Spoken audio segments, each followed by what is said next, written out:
বাবা তার নিজের চেয়েও সন্তানকে ভালো স্থানে দেখতে চায়।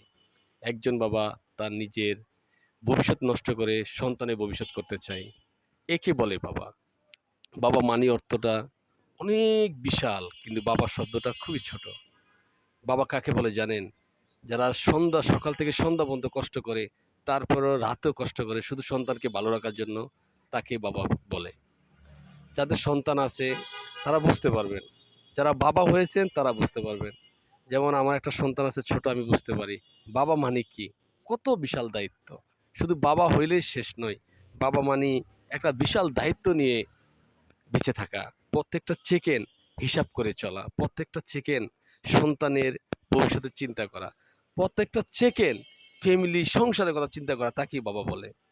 এক পোশাকে বছরের পর বছর পার করাকে বাবা বলে। এক জুতা কয়েক বছর পরাকে বাবা বলে। বাবা মানি যারা বুঝতে পারবেন তারা বাবা হতে হবে। বাবা না হলে বাবার মানি বুঝতে পারবেন না। বাবা না হলে বাবার ভালোবাসা বুঝতে পারবেন না। বাবা না হলে বাবা মানে কি, মায়া কি, সন্তানের ভবিষ্যৎ কি, কেন এত কষ্ট করে বাবারা, তা কখনো আপনি বুঝতে পারবেন না।